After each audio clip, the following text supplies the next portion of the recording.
मैं संजय सिंह आप सभी को आप सबके YouTube channel Sanjay online study zone पर स्वागत करता हूं। दोस्तों, ये प्रैक्टिस सेट नंबर 4 है, यूथ पब्लिकेशन का 5 है। दोस्तों सॉरी, प्रैक्टिस सेट नंबर 5 है। इससे पहले मैं 1 से लेकर 4 तक का वीडियो अपलोड कर चुका हूं। यदि आप लोग नहीं देखे हैं, इस चैनल के प्लेलिस्ट में जाएं, वहां पर आपको सारी वीडियो अपलोड मिलेगी दोस्तों, यूथ पब्लिकेशन का। और इसी प्रकार आपको यूटेरिया का जो पब्लिकेशन का प्रैक्टिस बुक आया था बीएसएस इंटर लेवल का, उसका भी पूरी वीडियो अपलोड है, वॉल्यूम 1 वॉल्यूम 2 दोनों का। उसमें 15 प्रैक्टिस सेट दिए हुए थे, वो भी उपलब्ध है दोस्तों। यदि आप लोग नहीं देखे हैं तो उसे भी जाकर देख सकते हैं। और यदि आप इस चैनल पर नए हैं दोस्तों, तो इस चैनल को सब्सक्राइब कर लें, जरूर से जरूर सब्सक्राइब करें एंड वीडियो को शेयर करें, लाइक करें और कमेंट करना ना भूलें दोस्तों। बेल आइकन को भी दबा लें ताकि जो भी मैं वीडियो अपलोड करूँ वो आपको नोटिफिकेशन मिलता रहे। तो यदि आप नए हैं तो इस वीडियो को जरूर से जरूर सब्सक्राइब कर लें। तो चलिए हम लोग देखते हैं आज का पहला प्रश्न। पहला प्रश्न क्या है, निम्नलिखित में से गंगा की कौन सी सहायक नदी के पास उत्तरी धारा है? तो गंगा की सहायक नदी के पास कौन सी उत्तरी धारा है, ये देखना है। तो गंगा की सहायक नदी के पास उत्तरी धारा कौन सी है? तो सोन नदी। ऑप्शन नंबर डी हमारा सही आंसर है। गंगा नदी यहाँ से निकलती है। गंगा नदी गंगोत्री से निकल करके जब मैदान में आती है तो बिहार के पास सोन नदी, बिहार के हाजीपुर के पास जाकर के सोन नदी मिलती है और वहां पर इन दोनों के मिलन स्थल वो क्या बनता है? तो सोनपुर मेला का यहीं पर आयोजित किया जाता है। तो उत्तर की ओर से आकर के उत्तर की ओर बहने वाली नदी हो गई, ठीक है। सोनपुर है जो उत्तर, दक्षिण से उत्तर की ओर बहने वाली नदी हो गई।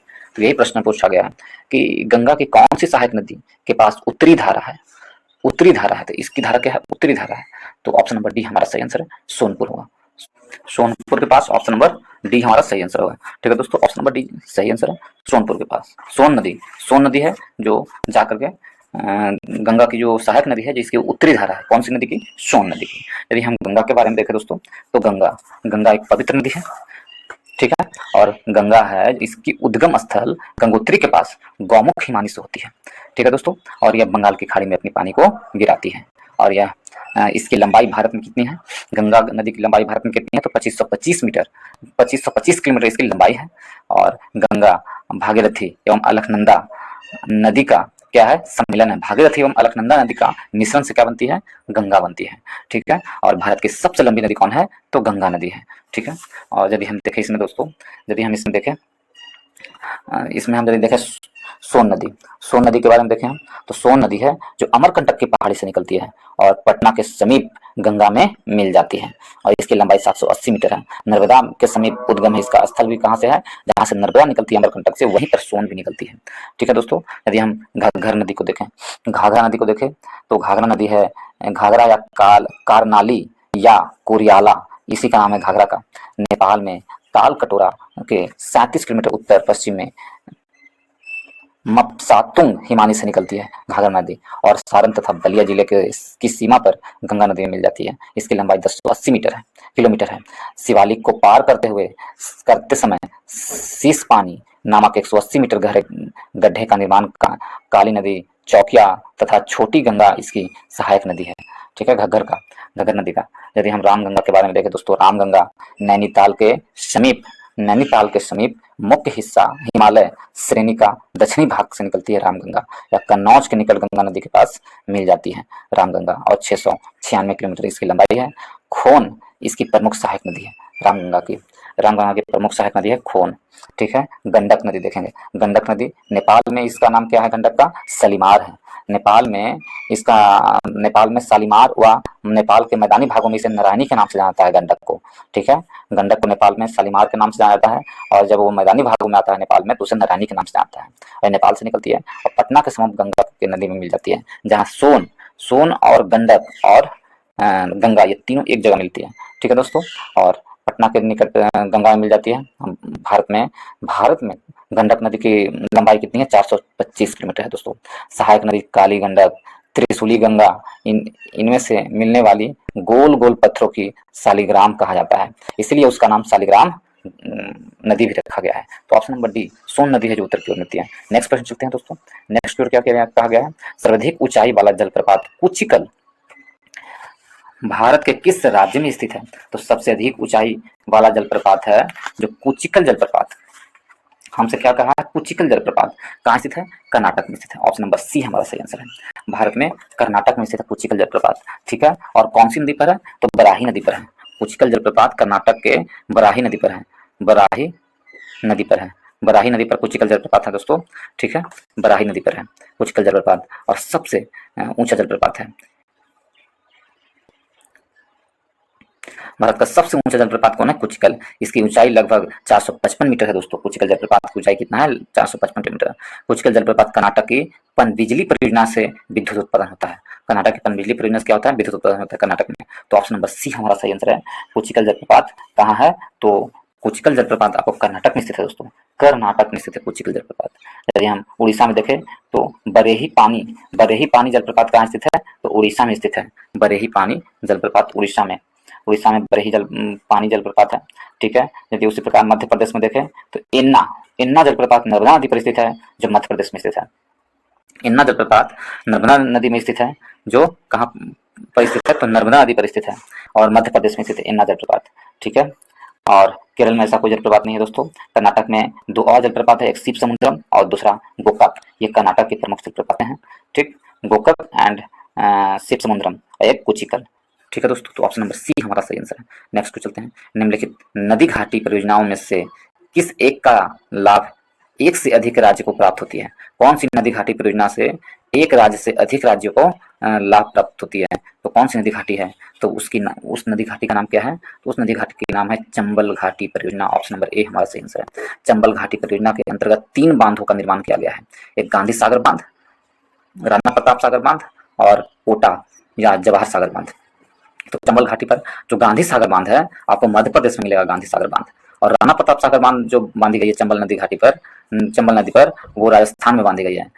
कौन सी, राणा प्रताप सागर बांध। और एक कोटा या जवाहर सागर बांध, इसी को कोटा कहते हैं, जवाहर सागर बांध, वो भी राजस्थान में बांधी गई है। और चंबल नदी घाटी परियोजना मध्य प्रदेश एवं राजस्थान की एक संयुक्त परियोजना है, जो जल विद्युत एवं सिंचाई की सुविधा उपलब्ध कराती है, ठीक है दोस्तों। तो ऑप्शन नंबर ए हमारा सही आंसर है। हीराकुंड देखें, हीराकुंड उड़ीसा तथा शरावती, हीराकुंड कहाँ स्थित है, उड़ीसा में स्थित है। यदि शरावती परियोजना यदि हम देखें तो कर्नाटक राज्य में स्थित है शरावती परियोजना। कहाँ है, शरावती, कर्नाटक में है शरावती परियोजना, ठीक है। और म्यूराक्षी परियोजना देखें दोस्तों, म्यूराक्षी परियोजना बंगाल में स्थित है, बंगाल के मुर्शिदाबाद एवं बीरभूमि पर। झारखंड के संथाल परगना के क्षेत्र में लाभान्वित हो रहे हैं, किससे, म्यूराक्षी से। तो ऑप्शन नंबर ए हमारा सही आंसर है, चंबल घाटी। ऑप्शन नंबर ए सही आंसर। नेक्स्ट पे चलते हैं दोस्तों। ऐसे आप म्यूराक्षी भी कर सकते हैं, म्यूराक्षी जल परियोजना से भी झारखंड और बंगाल दोनों क्या हो रहे हैं, लाभान्वित हो रहे हैं। तो इस प्रकार ए और बी दोनों आंसर होगा, लेकिन ऑप्शन एक ही हमें चुनना है, तो ऑप्शन ए मेरा सही आंसर होगा, ठीक है दोस्तों। ऑप्शन ए सही है। नेक्स्ट पे चलते हैं 79 में। 79 में दिया गया दोस्तों कि भारत के पश्चिम तटीय मैदान के उत्तरी भाग को जिस अन्य नाम से भी जाना जाता है वह है, तो भारत के जो पश्चिमी तटीय मैदान के उत्तरी भाग को जिस नाम से जाना जाता है उसे क्या कहते हैं, ये प्रश्न पूछा गया है दोस्तों। तो ये पश्चिमी तटीय मैदान है, तो इसके उत्तरी भाग को या इधर के भाग को क्या कहा जाता है, इधर के भाग को, ये पश्चिमी भाग, ये दक्षिणी भाग हो गया, ये उत्तरी भाग हो गया, तो इस भाग को क्या कहते हैं, तो इस भाग को कोकण तट कहते हैं। ऑप्शन नंबर सी हमारा सही आंसर है। इस तट को क्या कहते हैं, कोकण तट, ठीक है दोस्तों। ऑप्शन नंबर सी सही आंसर है, ठीक। देखिए उत्तरी भाग को कोकण तट कहते हैं, केरल के क्षेत्र के भाग को क्या कहते हैं, मलाबार तट कहते हैं। यहाँ से यहाँ के भाग को मलाबार तट कहते हैं, केरल के भाग को, ठीक है। केरल वाले भाग को मलाबार तट कहते हैं। कोरोमंडल तट कहते हैं, तमिलनाडु से आंध्र प्रदेश के बीच का जो भाग है उसे कोरोमंडल तट कहते हैं। वो पूर्वी तट के में कहा जाता है दोस्तों। तो कोरोमंडल तट बता दिया, तो हमसे पूछा था उत्तरी भाग का, तो कोकण तट कहा जाता है। ऑप्शन नंबर सी हमारा सही आंसर है। ऑप्शन नंबर सी सही आंसर है, ठीक है दोस्तों। और भारत के यदि हम देखें, भारत के पश्चिमी तटीय मैदान कहाँ से कहाँ तक विस्तार है, तो भारत का पश्चिमी तटीय मैदान है जो गुजरात से लेकर के केरल तक मैदान विस्तार है। और ये मैदान वास्तव में पश्चिमी घाट के पश्चिम में विस्तृत निमजिन तटीय मैदान है। इस मैदान को 4 भागों में विभाजित किया जाता है। इस मैदान कितने भागों में बांटा जाता है, 4 भागों में, 4 भागों में बांटा गया है, ठीक है, 4 भागों में बांटा गया है। और इसमें गुजरात का तटीय मैदान, कोंकण का तटीय मैदान, कन्नड़ का तटीय मैदान और मलाबार का तटीय मैदान और कोरोमंडल पूर्वी तट के मैदान का हिस्सा है। तो हमारा क्या आंसर है, आंसर होगा कोंकण। नेक्स्ट चलते हैं दोस्तों। चंद्रप्रभा वन्य जीव अभ्यारण्य उत्तर प्रदेश का एक प्रमुख वन्यजीव अभ्यारण्य निम्नलिखित में से कहाँ अवस्थित है? तो चंद्रप्रभा वन्यजीव अभ्यारण्य है जो आपको उत्तर प्रदेश में चंदौली में मिलेगी। ऑप्शन नंबर बी हमारा सही आंसर है। चंद्रप्रभा वन्यजीव अभ्यारण्य उत्तर प्रदेश के चंदौली जिले में स्थित है। यह वन्यजीव अभ्यारण्य लगभग 78 वर्ग किलोमीटर में फैला हुआ है। इसकी स्थापना 1957 में हुई थी। तो कहाँ स्थित है चंद्रप्रभा वन्यजीव अभ्यारण्य? तो उत्तर प्रदेश के चंदौली जिले में स्थित है। ऑप्शन नंबर बी हमारा सही आंसर है। आगे क्यों चलते हैं दोस्तों 81 नंबर प्रश्न में। 81 में दिया गया है कि निम्नलिखित में से किस उपकरण का उपयोग पनडुब्बी में समुद्री स्तर के ऊपर की वस्तुओं को देखने के लिए किया जाता है? तो पनडुब्बी में समुद्र में ऊपर के स्तर को देखने के लिए पारदर्शी उपकरण का प्रयोग किया जाता है। ऑप्शन नंबर डी हमारा सही आंसर है। पारदर्शी उपकरण का ऑप्शन नंबर डी सही आंसर है। ठीक है, ऑप्शन नंबर डी सही आंसर है। नेक्स्ट क्वेश्चन चलते हैं दोस्तों 82 में दिया गया है मकड़ियां प्रणाली वर्गीकरण के किस वर्ग में आती है? मकड़ियां प्रणाली वर्गीकरण के एरेक्निड्स के अंतर्गत आती है। ऑप्शन नंबर ए हमारा सही आंसर है, एरेक्निड्स के अंतर्गत। नेक्स्ट जो चलते हैं दोस्तों वे भौतिक राशियां जिनमें केवल होती हैं और नहीं होती हैं उसे अदिश राशि कहते हैं। वह भौतिक राशियां जिनमें केवल परिणाम होती है परंतु दिशा नहीं होती है उसे क्या कहते हैं? अदिश राशि कहते हैं। जिसमें केवल परिणाम होती है परंतु दिशा नहीं होती है उस राशि को क्या कहते हैं? अदिश राशि कहते हैं। परिणाम होती है परंतु दिशा नहीं, और जिसमें परिणाम और दिशा दोनों होती है वो सदिश राशि कहलाती है। तो ऑप्शन नंबर बी हमारा सही आंसर है। आगे क्यों चलते हैं दोस्तों CH3OH में OH बंधन है तो कैसी बंधन है? OH एक ध्रुवीय सहसंयोजक बंधन है। ऑप्शन नंबर ए हमारा सही आंसर है। आगे क्यों चलते हैं दोस्तों इसमें दिया गया है बल आघूर्णन की दिशा क्या होती है? तो बल आघूर्णन की दिशा जो है वो बल लगातार किसी पिंड को क्या करती है? तो आघूर्णन करती है। उसकी दिशा प्रयुक्त बल की दिशा के लंबवत होती है। बल आघूर्णन की दिशा जो होती है, जो बल है उसकी लंबवत होती है। ऑप्शन नंबर ए हमारा सही आंसर है। आगे क्यों चलते हैं दोस्तों प्रश्न नंबर 86 में। इसमें दिया गया निम्नलिखित में से कौन सा पोषक तत्व प्रति ग्राम अधिकतम ऊर्जा संग्रहित करता है? तो वो कौन सा पोषक तत्व प्रति ग्राम अधिकतम ऊर्जा संग्रहित करता है? वो है वसा। ऑप्शन नंबर ए हमारा सही आंसर है। वसा है जो प्रति ग्राम जो पोषक तत्व है संग्रहित करती है। ऑप्शन नंबर ए हमारा सही आंसर है। ठीक है दोस्तों, ऑप्शन नंबर ए सही आंसर है। आगे क्यों चलते हैं, आगे क्या है इसमें यदि हम देखें तो 87 में कहा गया दोस्तों 87 नंबर प्रश्न में कि निम्नलिखित में से किस परिवर्तन को व्युत्क्रमित किया जा सकता है? व्युत्क्रमित किया जाता है किस परिवर्तन को? तो व्युत्क्रमित किया जाता है आपको रोटी की लोई को बेलना तथा तवे पर सेकना व्युत्क्रमित नहीं किया जा सकता। कौन सी परिवर्तन को व्युत्क्रमित नहीं किया जा सकता? यानी रोटी को बेल दिए और उसे सेक लिए और फिर उसे रोटी को बेलें, ऐसा नहीं किया जा सकता। ऑप्शन नंबर बी हमारा सही आंसर है। यानी कि भौतिक परिवर्तन नहीं हो सकता है कौन सी किसकी? तो रोटी की लोई को बेलना और उसे तवे पर सेकना, इसकी भौतिक परिवर्तन नहीं होता, यह एक रासायनिक परिवर्तन होती है। एक रबड़ बैंड को खींचना एवं उसके समान आकार में वापस लाना, यह भौतिक परिवर्तन का उदाहरण है या व्युत्क्रमित हो सकती है। और गुब्बारे के फूटने की सीमा तक फैलाकर उसके आकार में वृद्धि करना, यह भी हो सकती है। गीले कपड़ों को सूखे कपड़ों में बदलना, यह भी हो सकती है। तो ऑप्शन नंबर बी नहीं हो सकती है। नेक्स्ट क्वेश्चन है दोस्तों एक खाली स्थान एक लंबा इंटरनोट है जो निचला हिस्सा या संपूर्ण डंडल बनाता है, तो कौन है? तो तना है। एक लंबा इंटरनोट है जो निचला हिस्सा संपूर्ण डंडल बनाता है। ऑप्शन नंबर डी हमारा सही आंसर है। आगे की ओर चलते हैं दोस्तों 88 से 89 की ओर। 89 में यदि हम देखें 89 में एक कप पानी में फैलने वाले खाद रंग की एक बूंद इसका उदाहरण है। तो एक कप पानी में फैलने वाले खाद रंग की एक बूंद किसका उदाहरण है? तो ये जो है आपकी विसरण का उदाहरण है। ऑप्शन नंबर डी हमारा सही आंसर है।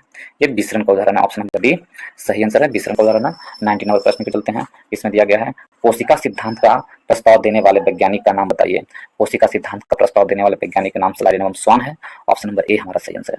कोशिका सिद्धांत का प्रतिपादन किसने किया है? तो स्लाइडेन स्वान ने किया है।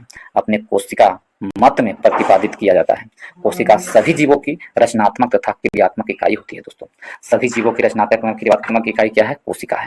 और सबसे पहले कोशिका की खोज किसने किया था? तो रॉबर्ट हुक ने किए थे 1665 में, वो भी मृत कोशिका की खोज। तो स्लाइडेन स्वान इसका आंसर होगा। ऑप्शन नंबर ए हमारा सही आंसर है। नेक्स्ट पे चलते हैं। उत्परिवर्तन का सिद्धांत के द्वारा प्रस्तावित किया गया था। उत्परिवर्तन का सिद्धांत है जो किसके द्वारा प्रस्तावित किया गया था? तो हुगो डी ब्रिज के द्वारा उत्परिवर्तन का सिद्धांत को प्रतिपादित किया गया था। ठीक है, और यह जानकारी डीएनए में मौजूद है।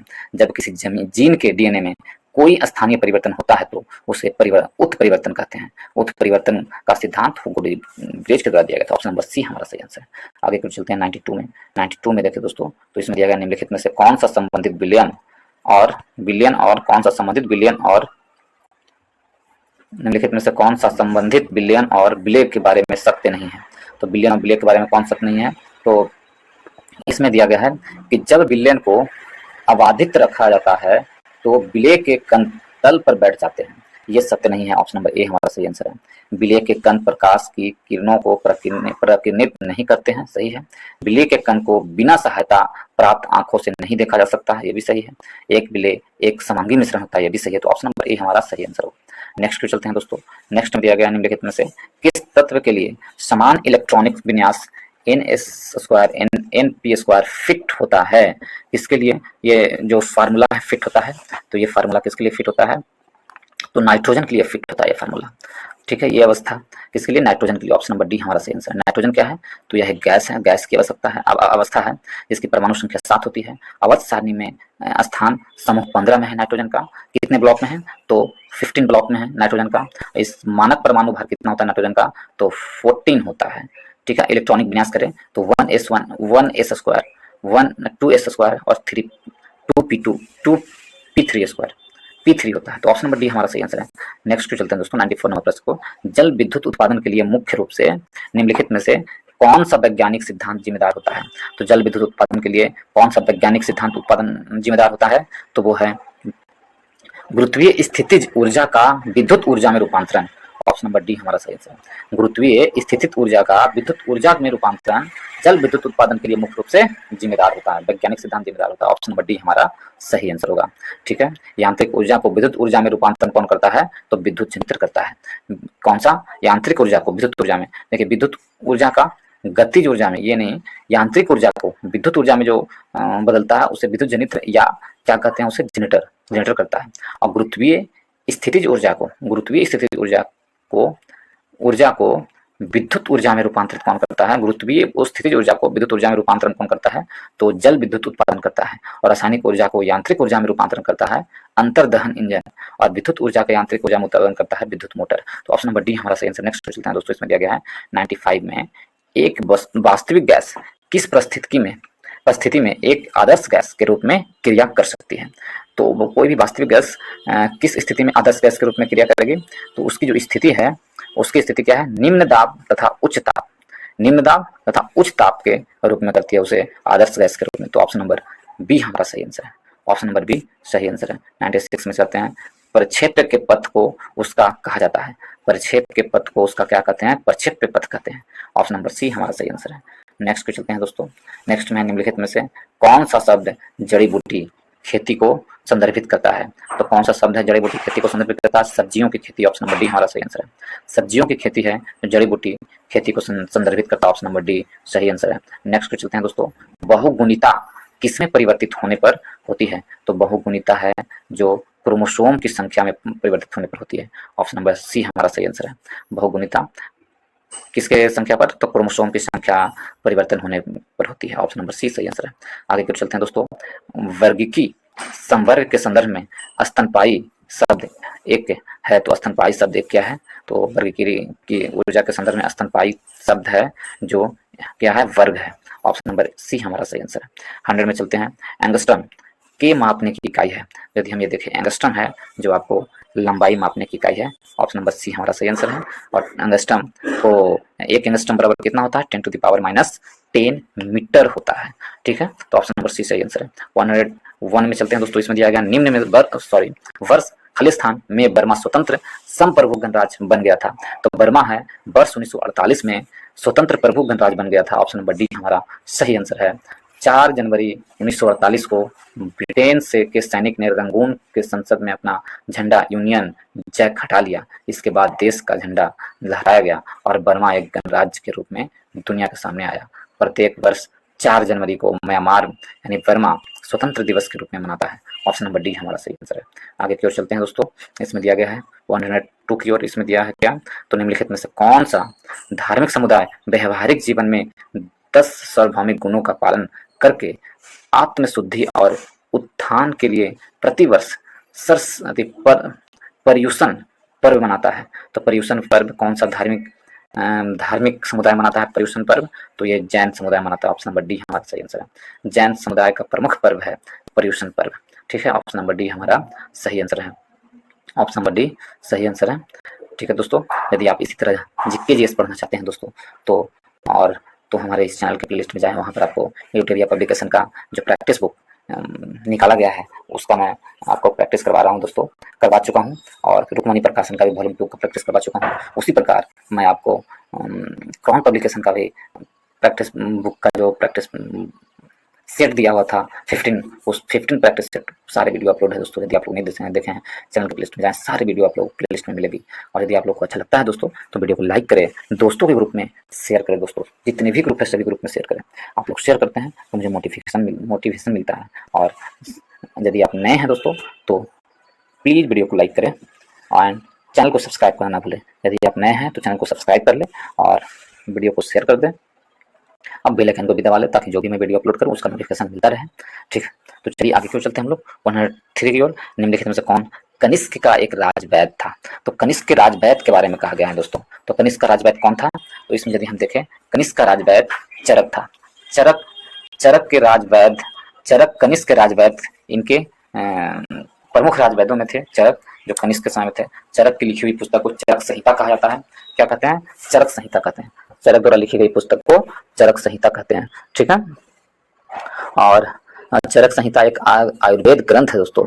आचार्य चरक ने आचार्य अगिन वेश तंत्र के कुछ स्थान तथा अध्याय जोड़कर उसे नया रूप दिया, जैसे आजकल हम चरक संहिता के नाम से जानते हैं।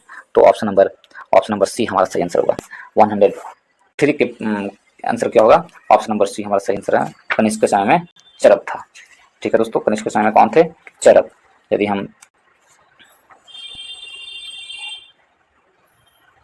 कुषाण वंश को देखें दोस्तों, कुषाण वंश था जो इसकी यदि संस्थापक के रूप में देखें कौन था, तो कुषाण वंश के संस्थापक कौन है? तो कुजुल कटफिसस है दोस्तों। कुजुल कटफिसस कुषाण वंश के संस्थापक है और इसका सबसे प्रतापी राजा कनिष्क था। कुषाण वंश का सबसे प्रतापी राजा कौन है? तो कनिष्क है। ठीक है, कनिष्क। और इसकी राजधानी पेशावर है। पुरुषपुर या पेशावर है। कनिष्क का राजधानी कहाँ? कुषाण वंश का तो पुरुषपुर है, पेशावर। और पुरुषपुर और यह पेशावर है। और कुषाणों की द्वितीय राजधानी यदि आपसे पूछे तो मथुरा है। कुषाणों की द्वितीय राजधानी क्या है? मथुरा। और एक सख्त संबंध की शुरुआत भी कुषाण वंश के शासक किसने किया था? कनिष्क ने किया था 78 ईस्वी में। 78 ईस्वी में कनिष्क ने अपने जब गद्दी पर बैठे थे तब उन्होंने सख्त संबंध की शुरुआत किए थे। ठीक है, और कनिष्क एक बौद्ध धर्म के अनुयायी था दोस्तों। कनिष्क बौद्ध धर्म के अनुयायी था और कनिष्क के समय में चौथे बौद्ध संगीति का आयोजन किया गया था। चौथे बौद्ध संगीति जो कश्मीर में हुई थी, कुंडल नवन में, उसका आयोजन कनिष्क के समय में किया गया था। कनिष्क के समय में वसुमित्र भी थे। ठीक है, और कनिष्क है जो बौद्ध धर्म के कौन सी शाखा का है? तो महायान शाखा के अनुयायी हैं कनिष्क। बौद्ध धर्म के महायान शाखा के अनुयायी है कनिष्क। ठीक है दोस्तों, कनिष्क के समय में चरक आयुर्वेदाचार्य थे। कनिष्क के समय जो चरक थे आयुर्वेदाचार्य थे। और कनिष्क के समय में जो अश्वघोष भी किसके समय में थे? तो कनिष्क के समय में ही अश्वघोष थे, जिन्होंने बुद्ध चरित नामक पुस्तक लिखी थी, अश्वघोष। और महाविभास सूत्र की रचना किसने किया है? वसुमित्र है। ये भी कनिष्क के समय में थे। वसुमित्र भी कनिष्क के समय में ही थे दोस्तों। ठीक है, और नागार्जुन भी कनिष्क के समय में ही थे, जिन्हें नागार्जुन को भारत का आइंस्टीन कहा जाता है। नागार्जुन को क्या कहते हैं? भारत का आइंस्टीन नागार्जुन को कहा जाता है। ये भी कनिष्क के समय में थे। और नागार्जुन ने सपेक्षता का सिद्धांत दिया था, जिसे माध्यमिक सूत्र भी कहते हैं। ठीक है दोस्तों, तो ऑप्शन क्या हो गया? ऑप्शन नंबर सी हमारा सही आंसर है। आगे क्यों चलते हैं। लोकप्रिय शैली कतिर्थ मूर्ति गंगावतरण भारत के निम्नलिखित में से किस स्थान पर पाई जाती है? तो ये मूर्ति किस स्थान पर पाई जाती है? तो ये मूर्ति महाबलीपुरम में पाई जाती है, तमिलनाडु में। ऑप्शन नंबर बी हमारा सही आंसर है। तमिलनाडु राज्य का महाबलीपुरम स्थान अपने पुरातन मंदिरों तथा स्थापत्य कला के वैभव के लिए प्रसिद्ध है दोस्तों। यहाँ पत्थरों का त्रास कर कलात्मक मंदिरों एवं गुफाओं का निर्माण किया गया है। पल्लव राजवंश राजाओं के समय में हुआ था ये। महाबलीपुरम का प्राचीन तमिल नाम ममल्लपुरम का है दोस्तों। ममल्लपुरम ही कहा जाता है महाबलीपुरम को। तो और जिसका अर्थ होता है पहलवानों की नगरी। महाबलीपुरम या ममल्लपुरम का अर्थ क्या है? पहलवानों की नगरी। यहाँ पर कई देवी देवताओं की मूर्तियां बनी हुई है। ठीक है, तो ऑप्शन नंबर क्या होगा? ऑप्शन नंबर बी हमारा सही आंसर है, महाबलीपुरम, तमिलनाडु के महाबलीपुरम में। नेक्स्ट करते हैं 105 की ओर। इसमें दिया गया निम्नलिखित में से किस राजवंश के शासनकाल में तैमूर या तोमिरलेन ने 1398 ईस्वी में भारत पर आक्रमण किया था। तो 1398 ईस्वी में भारत पर आक्रमण किया था तैमूर लंगा ने, किसके शासनकाल में? तो तुगलक वंश के शासनकाल में। सल्तनत काल के समय में तुगलक वंश जो वंश था, सल्तनत काल के समय जो तुगलक वंश था, उसके समय में तैमूर लंग ने भारत पर आक्रमण किया था 1398 ईस्वी में। ठीक है, तो ऑप्शन नंबर बी हमारा सही आंसर है। यदि आपको याद ना हो तो आप जिसे देखें कितना 1398, तो 1398 कौन सा वंश था? तो यदि आप देखेंगे तो 1398 में तुगलक वंश का शासनकाल था दोस्तों। तुगलक वंश, देखिए सल्तनत काल में कुछ महत्वपूर्ण वंश हुए, आप उसे कैसे याद रखिएगा। तो हमने एक ट्रिक निकाला है दोस्तों याद रखने का, सल्तनत काल में कौन कौन? तो गुखित सैलो कैसे? तो गु से गुलाम वंश, तुगलक वंश का संस्थापक। सल्तनत वंश का संस्थापक कौन था? तो सल्तनत काल था, उसमें गुलाम वंश का संस्थापक गुलाम वंश कुतुबुद्दीन ऐबक बने गुलाम वंश के संस्थापक। तो गुलाम वंश हुए, गु से गुलाम वंश, खी से उसके बाद आता है खिलजी वंश, गु खित, और त से तुगलक वंश, स से सैयद वंश, और लो से लोदी वंश। ये 5 वंश हैं जो सल्तनत काल के महत्वपूर्ण वंशों में से हैं। यदि हम देखें गुलाम वंश, तो गुलाम वंश के संस्थापक कुतुबुद्दीन ऐबक हैं, जो 1206 ईस्वी में इन्होंने गुलाम वंश की स्थापना की थी, और 1206 ईस्वी में किया था। और इसकी कब से कब तक चला? तो 1206 से 1290 तक गुलाम वंश की शासनकाल चला। उसके बाद आता है खिलजी वंश दोस्तों। तो खिलजी वंश का शासनकाल 1290 से लेकर 1320 ईस्वी तक चला, और खिलजी वंश के संस्थापक कौन थे? जलालुद्दीन फिरोज खिलजी खिलजी वंश के संस्थापक थे। खिलजी वंश देख लिया, उसके बाद तुगलक वंश देखें। तुगलक वंश के संस्थापक कौन है? तो तुगलक वंश के संस्थापक है जो आपको कौन है? गाजी मलिक या तुगलक गाजी, जिसे गियासुद्दीन तुगलक के नाम से भी जाना जाता है। इसने तुगलक वंश की स्थापना की थी। और इस तुगलक वंश का शासनकाल कब से कब तक है? तो तुगलक वंश का शासनकाल 1320 से लेकर 1398 ईस्वी तक है दोस्तों, तुगलक वंश का शासनकाल। उसके बाद आता है सैयद वंश। तुगलक के बाद क्या आता है? सैयद वंश जो है, इसकी शासनकाल 1414 से लेकर के 1451 ईस्वी तक सैयद वंश का शासनकाल चलता है। 1414 से 1451 तक सैयद वंश का शासनकाल चलता है। और उसके बाद लोदी वंश आता है, सल्तनत काल का अंतिम वंश है, और वह 1451 से लेकर 1526 ईस्वी तक लोदी वंश का है। तो इस प्रकार पूरे सल्तनत काल को मैंने बता दिया दोस्तों। मेरा आंसर क्या होगा? ऑप्शन नंबर बी, तुगलक वंश। नेक्स्ट ईयर उसी के समय तैमूर लंगा आता है। नेक्स्ट है 106 की ओर। प्रसिद्ध यात्री दुआर्ते बारबोसा कहाँ का निवासी था? दुआर्ते बारबोसा है जो कहाँ का निवासी था, इसके बारे में दिया गया है। तो बारबोसा कहाँ का निवासी था दोस्तों? तो इसका आंसर क्या होगा? जो दुआर्ते बारबोसा था वो आपको पुर्तगाली निवासी था, पुर्तगाल के रहने वाला था। ऑप्शन नंबर बी हमारा सही आंसर है। कहाँ का रहने वाला था? पुर्तगाल के। यह पुर्तगाली अधिकारी के रूप में सन 1500 से लेकर 1516 तक भारत में रहा, और यह कृष्णदेवराय के समय में विजयनगर में रहा था। दुआर्ते बारबोसा था जो किसके समय में रहा था? कृष्णदेवराय के समय में विजयनगर साम्राज्य में रहा था। ठीक है दोस्तों, तो ऑप्शन नंबर क्या होगा? तो ऑप्शन नंबर बी हमारा सही आंसर है। ऑप्शन नंबर बी सही आंसर है। ठीक है, जो विजयनगर साम्राज्य में कुछ और शासक हुए, कुछ और यात्री हुए जो कुछ निम्नलिखित शासकों पर के शासनकाल में आए थे। तो ये कहाँ का था? पुर्तगाली था बारबोसा, और कृष्णदेवराय के समय में भारत आया था बारबोसा। ठीक है, कृष्णदेवराय के समय में। और यदि निकोलो कांटी आपसे पूछ लिया जाए, निकोलो कांटी कहाँ का रहने वाला था?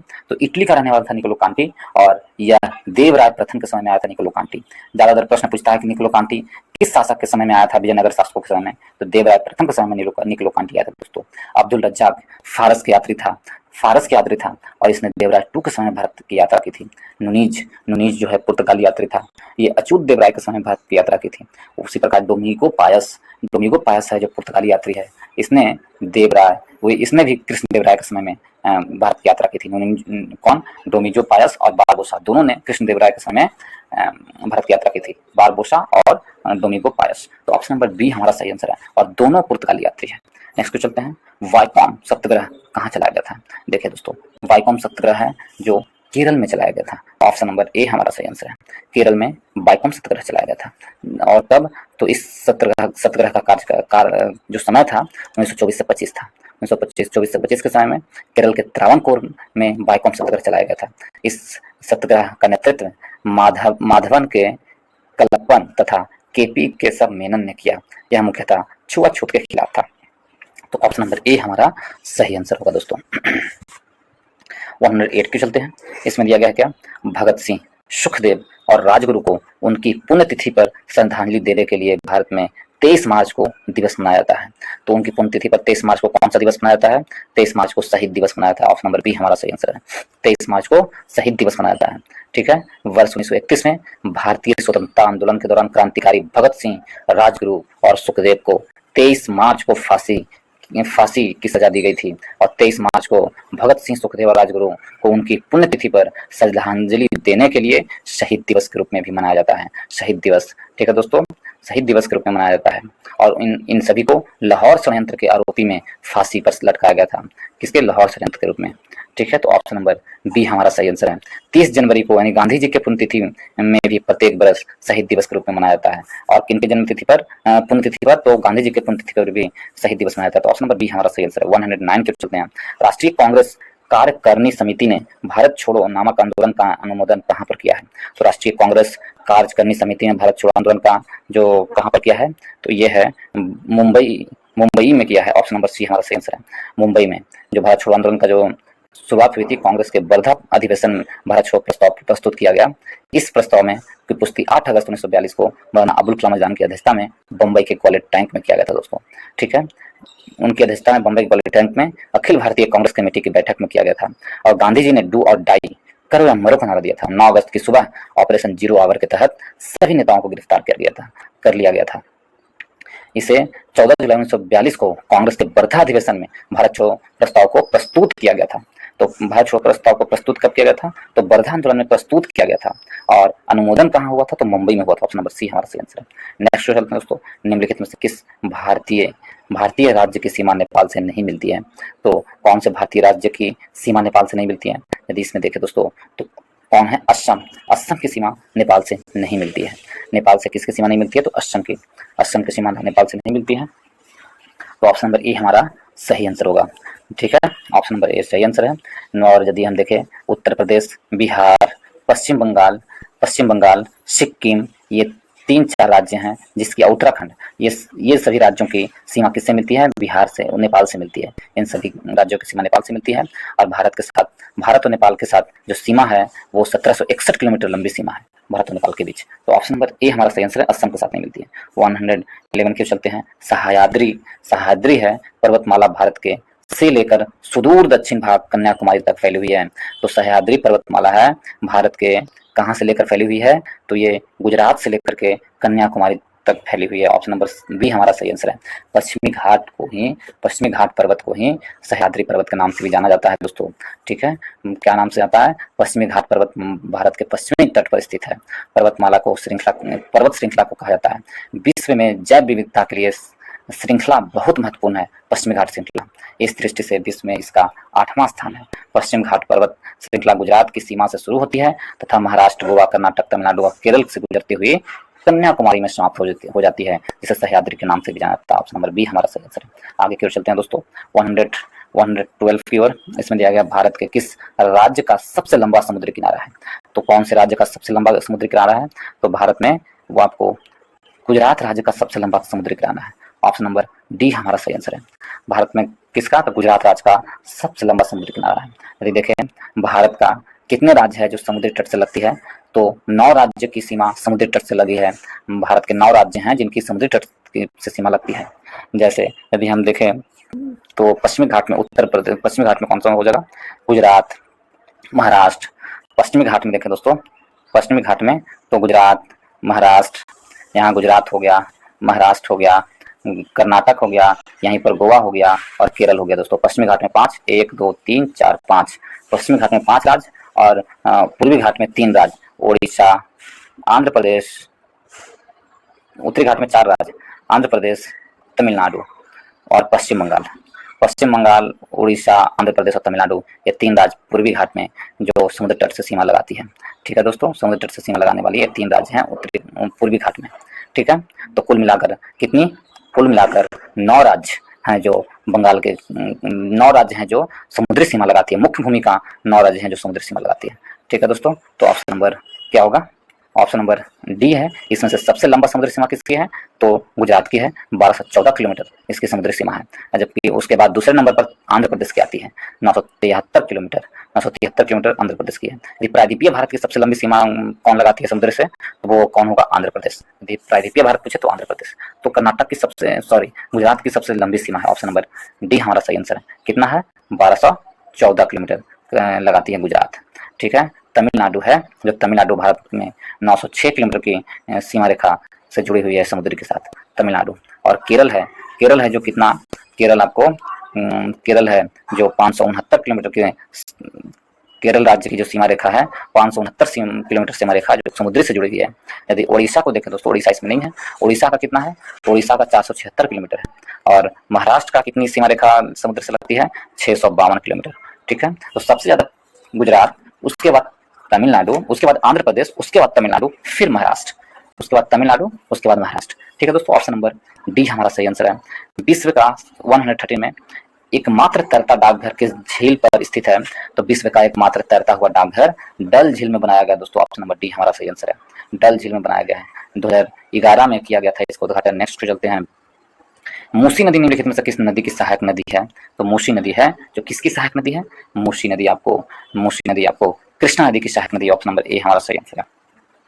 कृष्णा नदी की सहायक नदी कौन है? मूसी नदी है दोस्तों। और मूसी नदी का उद्गम स्थान हैदराबाद में पश्चिम में 90 किलोमीटर दूर स्थित अनंतगिरी पहाड़ी से होता है और 224 किलोमीटर की दूरी तय कर वजीराबाद के पास कृष्णा नदी में मिल जाती है।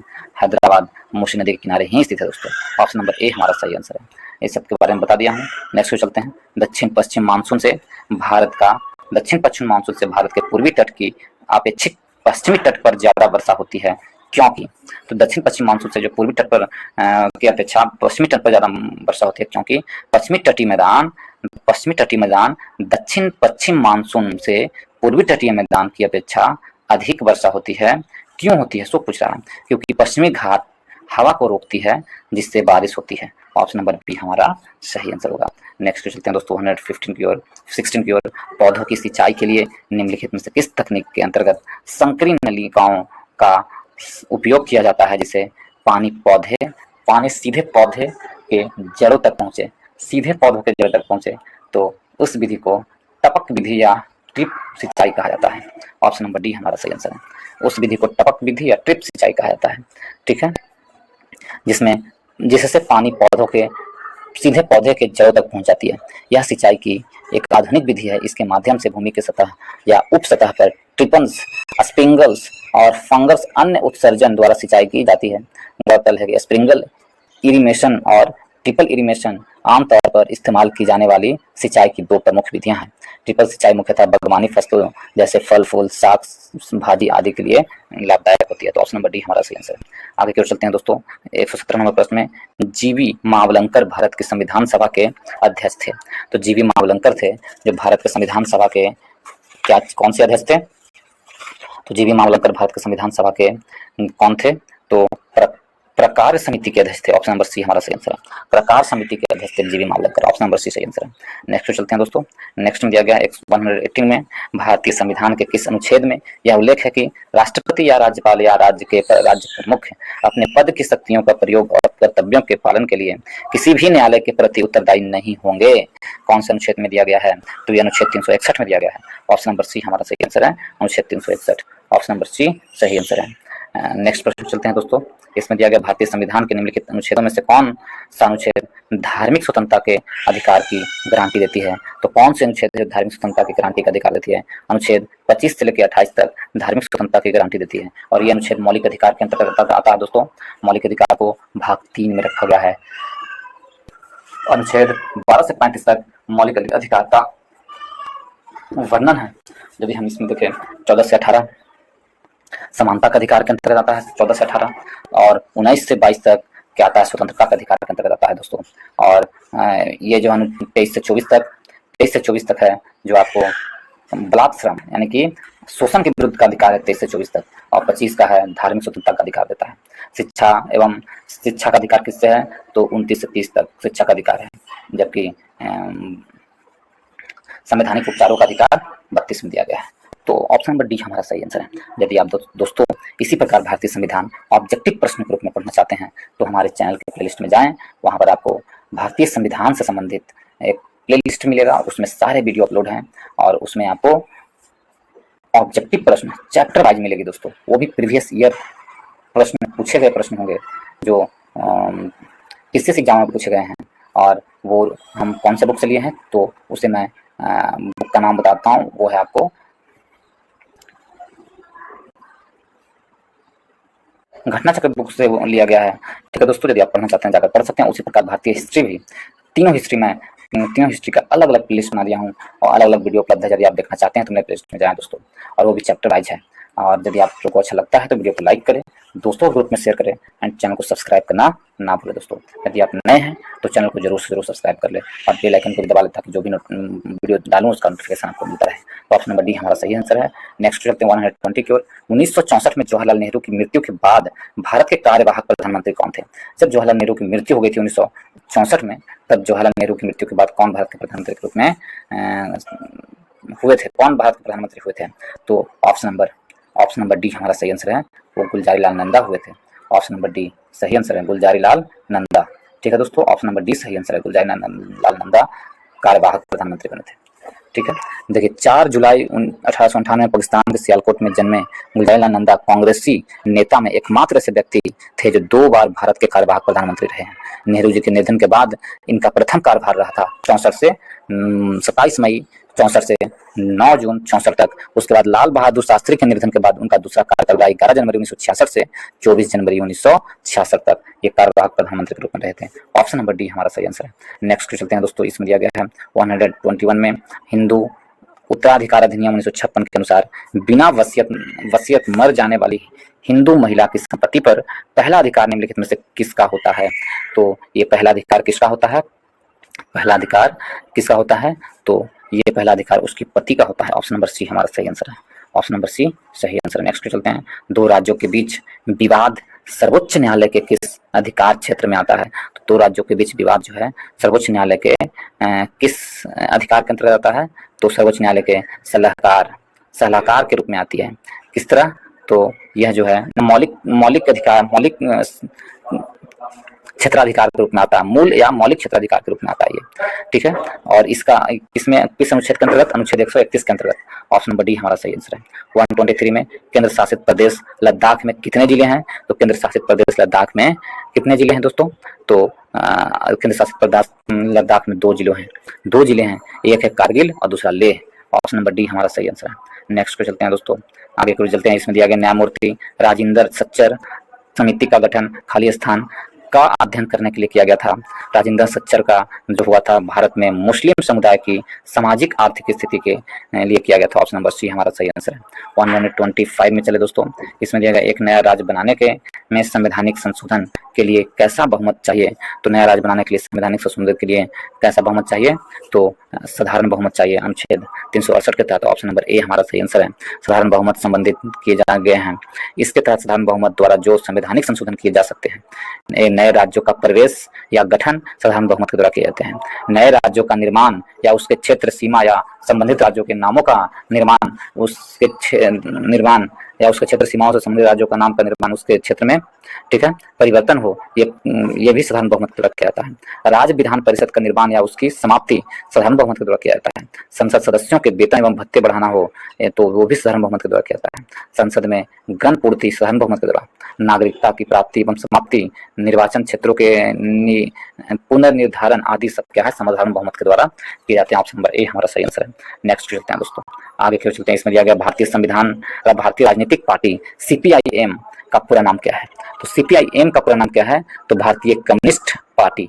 CPIM का पूरा नाम क्या है? भारतीय कम्युनिस्ट पार्टी ऑफ इंडिया। भारतीय communist party of India. Option number A D हमारा सही आंसर है, जिसे मार्क्सवादी पार्टी भी कहा जाता है। Option number D communist party of India, जिसे मार्क्सवादी पार्टी भी कहा जाता है दोस्तों। ठीक है, और इसकी जो स्थापना हुई थी, इसकी गठन हुई थी 7 नवंबर 1964 को इसकी गठन हुई थी मार्क्सवादी पार्टी CPIM का। ठीक है, और इसके महासचिव अभी कौन है? सीताराम येचुरी है। सीताराम येचुरी इसके महासचिव है। और इसका चुनाव चिन्ह हंसिया और हथौड़ा है। क्या है? हंसिया और हथौड़ा। इस पार्टी के संस्थापक कौन थे?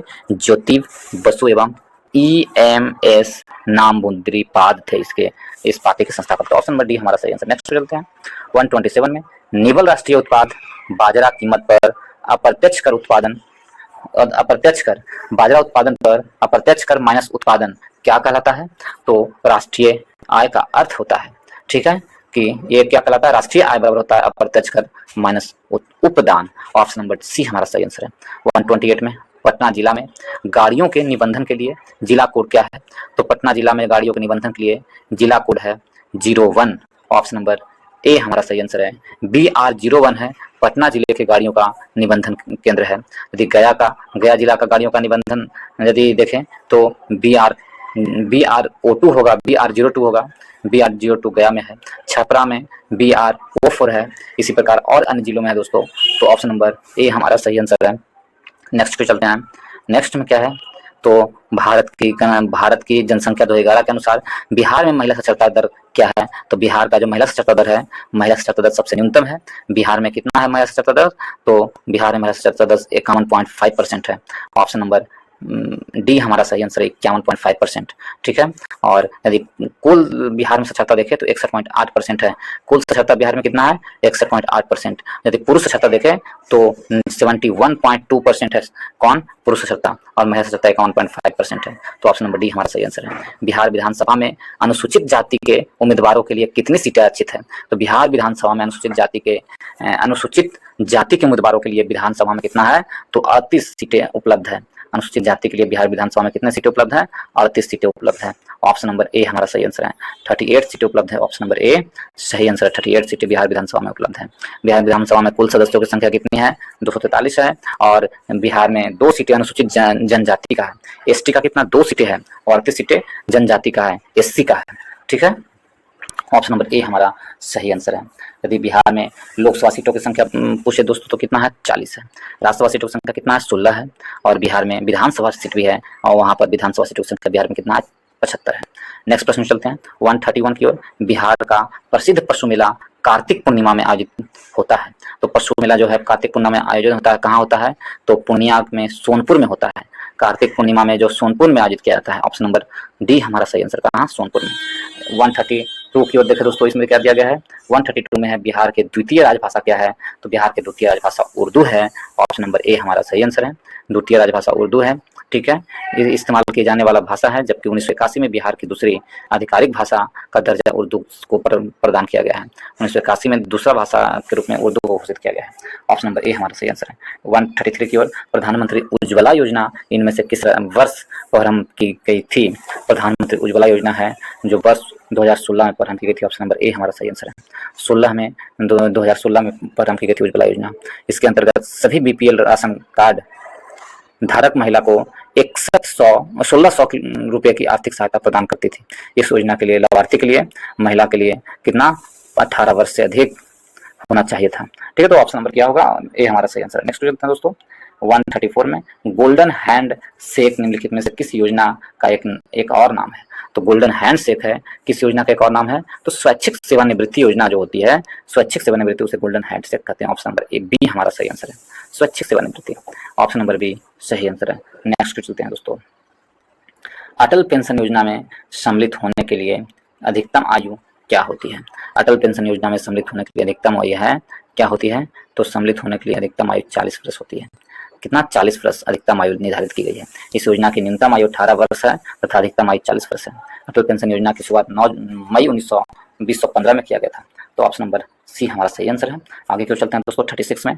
न्यूरॉन सिद्धांत के लिए 1906 में नोबेल पुरस्कार किसने जीता था? न्यूरॉन सिद्धांत के लिए 1906 में नोबेल पुरस्कार किसने जीता था? तो सेंटियागो रेमन वाई केजल ने जीता था। ऑप्शन नंबर बी हमारा सही आंसर है। आगे क्यों चलते हैं दोस्तों 37 में। ऑस्कर पुरस्कार जीतने वाले पहले भारतीय अभिनेता का नाम बताइए। तो कौन भारतीय अभिनेता थे जिन्होंने ऑस्कर पुरस्कार जीता है? तो ऑस्कर पुरस्कार जीतने वाले भारतीय नेता कौन है? एमिल जेनिंग्स है। ऑप्शन नंबर सी हमारा सही आंसर है, Emil Jennings. Option number C, sorry भारतीय नेता नहीं है दोस्तों, सॉरी। ऑस्कर पुरस्कार जीतने वाले पहले अभिनेता का नाम क्या है? तो पहले अभिनेता एमिल जेनिंग्स है। ऑप्शन नंबर सी हमारा सही आंसर है, जिन्होंने ऑस्कर पुरस्कार सबसे पहले जीती थी, ठीक है। ऑप्शन नंबर सी हमारा सही आंसर होगा 37 का। ऑस्कर पुरस्कार अमेरिका की national academy of motion picture arts and sciences द्वारा फिल्म जगत में उत्कृष्ट योगदान के लिए प्रदान किया जाता है दोस्तों। इसकी शुरुआत वर्ष 1929 में हुई थी। ऑस्कर पुरस्कार की शुरुआत 1929 में हुई थी और पहला ऑस्कर पुरस्कार जर्मन अभिनेता एमिल जेनिंग को द लास्ट कमांड और the way of all flash के लिए प्रदान किया गया था। ऑप्शन नंबर सी हमारा सही आंसर। 138 में लोना शब्द का प्रयोग किस खेल में किया जाता है? तो लोना शब्द का प्रयोग है जो आपको कबड्डी खेल में किया जाता है। ऑप्शन नंबर डी हमारा सही आंसर है। कबड्डी खेल में लोना शब्द का प्रयोग किया जाता है दोस्तों। ठीक है, यदि हम देखें कबड्डी में खिलाड़ियों की संख्या कितनी होती है? तो 7 होती है। कबड्डी में खिलाड़ियों की संख्या 60 होती है। खो खो में खिलाड़ियों की संख्या 9 होती है दोस्तों। खो खो में खिलाड़ियों की संख्या कितनी होती है? 9 होती है। और वॉलीबॉल में खिलाड़ियों की संख्या 6 होती है। वॉलीबॉल में खिलाड़ियों की संख्या कितनी होती है? 6 होती है वॉलीबॉल में। ठीक है, वॉलीबॉल में खिलाड़ियों की संख्या कितनी होती है? 6 होती है। ठीक है दोस्तों, तो ऑप्शन नंबर डी हमारा सही आंसर है। नेक्स्ट चलते हैं। इसमें दिया गया 139 में ग्रीन पार्क स्टेडियम कहाँ स्थित है? तो ग्रीन पार्क स्टेडियम है जो आपको कानपुर में स्थित है। यह क्रिकेट स्टेडियम है। ऑप्शन नंबर सी हमारा सही आंसर है। कानपुर में स्थित है Green Park. Option number C सही आंसर है। कानपुर के उत्तर प्रदेश में स्थित है। स्टेडियम का नाम मैडम ग्रीन के नाम पर रखा पड़ा है, जो 1940 में के दशक में यहाँ पर घुड़सवारी का अभ्यास करती थी। तो Green Park option number C हमारा सही आंसर है। 140 नंबर प्रश्न पे चलते हैं दोस्तों। 11 जुलाई को प्रत्येक वर्ष के रूप में मनाया जाता है? तो 11 जुलाई को प्रत्येक वर्ष विश्व जनसंख्या दिवस के रूप में मनाया जाता है। ऑप्शन नंबर ए हमारा सही आंसर है। विश्व जनसंख्या दिवस के रूप में मनाया जाता है। ठीक है, 11 जुलाई को विश्व जनसंख्या दिवस के रूप में मनाया जाता है। यदि हम देखें दोस्तों, विश्व पर्यावरण दिवस कब मनाया जाता है? तो 5 जून को विश्व पर्यावरण दिवस मनाया जाता है, 5 जून को। और विश्व स्वास्थ्य दिवस कब मनाया जाता है? तो 7 अप्रैल को विश्व स्वास्थ्य दिवस मनाया जाता है। विश्व स्वास्थ्य दिवस 7 अप्रैल को मनाया जाता है। और विश्व स्वास्थ्य दिवस 7 अप्रैल को मनाया जाता है। विश्व जल दिवस 22 मार्च को मनाया जाता है दोस्तों। 22 मार्च को विश्व जल दिवस मनाया जाता है। खेल दिवस यदि पूछे आपसे तो राष्ट्रीय खेल दिवस 29 अगस्त को और राष्ट्रीय प्रौद्योगिकी दिवस 11 मई को मनाया है। तो ऑप्शन नंबर ए हमारा सही आंसर है। नेक्स्ट चलते हैं दोस्तों। इसमें दिया गया है कि प्रसिद्ध उपन्यास द इनहेरिटेंस ऑफ लॉस किसने लिखा है? तो इनहेरिटेंस ऑफ लॉस नामक पुस्तक के लेखक कौन है? तो किरण देसाई है। ऑप्शन नंबर डी हमारा सही आंसर है। पेरिस की राजधानी कहाँ है? तो पेरिस की राजधानी है। तो किसकी राजधानी है? फ्रांस की राजधानी पेरिस है। ऑप्शन नंबर ए हमारा सही आंसर है। फ्रांस की राजधानी क्या है? पेरिस। फ्रांस की राजधानी पेरिस है। पेरिस फ्रांस की राजधानी है। यदि हम देखें नॉर्वे की राजधानी क्या है? तो नॉर्वे की राजधानी ओस्लो है दोस्तों। नॉर्वे की राजधानी ओस्लो है। कनाडा की राजधानी ओटावा है। और ग्रीस की राजधानी एथेंस है। ग्रीस की राजधानी क्या है? एथेंस है। तो ऑप्शन नंबर ए हमारा सही आंसर है। नेक्स्ट चलते हैं। एम्स्टर्डम की राजधानी है। एम्स्टर्डम है जो एम्स्टर्डम नीदरलैंड की राजधानी है। ऑप्शन नंबर बी हमारा सही आंसर है। नीदरलैंड की राजधानी एम्स्टर्डम है। ऑप्शन नंबर बी सही आंसर है। यदि हम देखें यूनाइटेड अरब अमीरात की यूएई की राजधानी क्या है? तो अबू धाबी। यूएई की राजधानी अबू धाबी है। दक्षिण कोरिया की राजधानी सियोल है दोस्तों। दक्षिण कोरिया की राजधानी। इटली की राजधानी रोम है। इटली की राजधानी रोम है। तो इस प्रकार ऑप्शन नंबर बी हमारा सही आंसर है। 144 में कॉन्टेक्स्ट लेंस का आविष्कार किसने किया था? कॉन्टेक्स्ट लेंस का आविष्कार है एडोल्फ गैस्टन ब्यूजेन फिक ने किया था। एडोल्फ गैस्टन ब्यूजेन फिक ने कॉन्टेक्ट लेंस का आविष्कार किया था। ऑप्शन नंबर बी हमारा सही आंसर है। नेक्स्ट चलते हैं। 145 में परमाणु रिएक्टर का आविष्कार किसने किया था? तो परमाणु रिएक्टर का आविष्कार है जो किसने किया था? एनरिक फर्मी ने किया था परमाणु रिएक्टर का आविष्कार। ऑप्शन नंबर ए हमारा सही आंसर है। एनरिक फर्मी ने परमाणु रिएक्टर का आविष्कार किया था। नेक्स्ट प्रश्न चलते हैं। 146 में खेल मंत्री अनुराग ठाकुर ने किस शहर में एशिया युवा जूनियर भारोत्तोलन चैंपियनशिप 2023 का उद्घाटन किया है? तो कहाँ पर किए थे इन्होंने? तो ग्रेटर नोएडा में। ऑप्शन नंबर बी हमारा सही आंसर है। नेक्स्ट चलते हैं दोस्तों। 47 में देश का कौन सा विश्वविद्यालय ज्योतिष ओपीडी शुरू करने जा रहा है? तो देश का कौन सा विश्वविद्यालय है? ये संपूर्णानंद संस्कृत विश्वविद्यालय है ज्योतिष ओपीडी शुरू करने जा रहा है। ऑप्शन नंबर बी हमारा सही आंसर है। अंतर्राष्ट्रीय एथलेटिक्स यूनियन की agency federation life insurance 50 kilometre विश्व चैंपियनशिप की मेजबानी पहली बार भारत के किस शहर में नवंबर 2023 में किया गया था? तो इसका पहली बार आयोजन कहाँ किया गया था? तो नवंबर 2023 में भारत के हैदराबाद में किया गया था। ऑप्शन नंबर डी हमारा सही आंसर है। नेक्स्ट चलते हैं 149 नंबर प्रश्न की ओर। बिहार राज्य को बीज उत्पादन में आत्मनिर्भर बनाने के लिए कितने सीड हब केंद्र बनाया जाएगा? तो बिहार में 100 सीड हब केंद्र बनाए जाएंगे। ऑप्शन नंबर डी हमारा सही आंसर है। 100 सीड हब केंद्र। ऑप्शन नंबर डी सही आंसर है। 150 में चलते हैं दोस्तों। प्लास्टिक अपशिष्ट प्रबंधन की श्रेणी में बिहार की किस महिला को स्वच्छ सुजल शक्ति सम्मान 2023 से सम्मानित किया गया है? स्वच्छ सुजल शक्ति सम्मान 2023 से सम्मानित किया गया किसे? तो ये है कौन? बबीता गुप्ता को किया गया है। ऑप्शन नंबर ए हमारा सही आंसर है। बबीता गुप्ता को शामिल किया गया है। इसी प्रकार इस वीडियो को समाप्त करते हैं दोस्तों। यदि आप लोग को अच्छा लगता है तो वीडियो को लाइक करें, दोस्तों के ग्रुप में शेयर करें एंड यदि आप नए हैं तो दोस्तों चैनल को सब्सक्राइब अवश्य कर लें, जरूर से जरूर चैनल को सब्सक्राइब करें और बेल आइकन दबा लें, ताकि जो भी वीडियो मैं अपलोड करूँ उसका नोटिफिकेशन मिलता रहे। ठीक है, तो प्लीज़ दोस्तों इसे सब्सक्राइब करें और शेयर करना ना भूलें। तो इसके साथ ही इस वीडियो को समाप्त करता हूँ। इस वीडियो को देखने के लिए बहुत धन्यवाद, बहुत बहुत धन्यवाद।